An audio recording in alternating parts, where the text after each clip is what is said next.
कहानी के पीछे का तर्क अगर आप समझ गए तो आपका मन काबू में हो सकता है।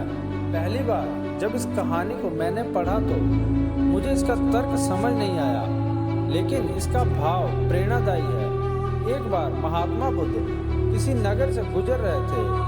बुद्ध की नज़र एक कपड़े के व्यापारी पर पड़ी जो दुखी और हताश दिखाई दे रहा था। बुद्ध चलकर उसके पास गए और पूछा कि तुम इतने उदास क्यों हो? अगर तुम मुझे अपनी चिंता का विषय बताओ तो मैं तुम्हारी कुछ मदद कर सकता हूँ।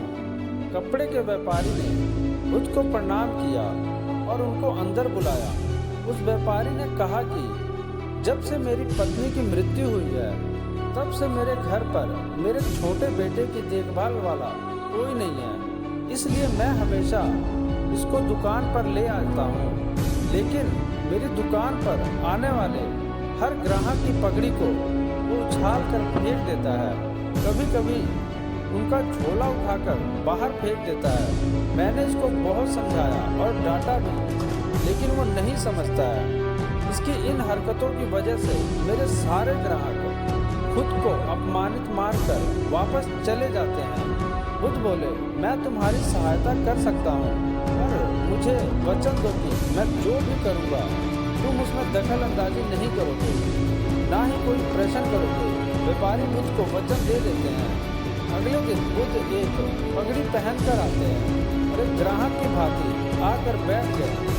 व्यापारी का बेटा आया और बुद्ध की पगड़ी को उछाल दिया।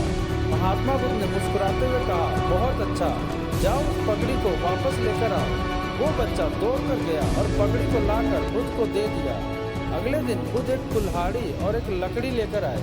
उस लड़के ने फिर से उनकी पगड़ी उछाल दी। बुद्ध ने उस लड़के को कुल्हाड़ी और लकड़ी दे दी और कहा, जाओ उस लकड़ी को काटो। व्यापारी को थोड़ा सा डर लग रहा था कि कहीं उसके लड़के को चोट ना आ जाए, लेकिन उसको अपना वचन याद था। 7 दिन तक महात्मा बुद्ध कोई ना कोई नया काम लेकर आते और उस लड़के से करवाते। शीघ्र ही वो लड़का भूल गया कि उसको किसी की पगड़ी उछालनी है।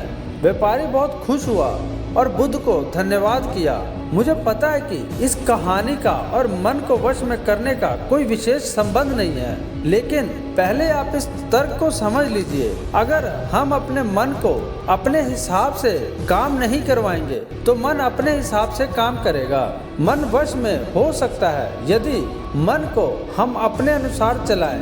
मन 2 तरीके से, एक मन अपने हिसाब से काम कर सकता है और दूसरा मन को हम अपने हिसाब से काम करवा सकते हैं। बुद्ध से मिलने से पहले उस लड़के का मन और दिमाग अपने हिसाब अनियंत्रित रूप से काम कर रहा था, लेकिन बुद्ध ने उस लड़के को अपने अनुसार काम करवाया, जिससे उसकी आदत ही बदल गई।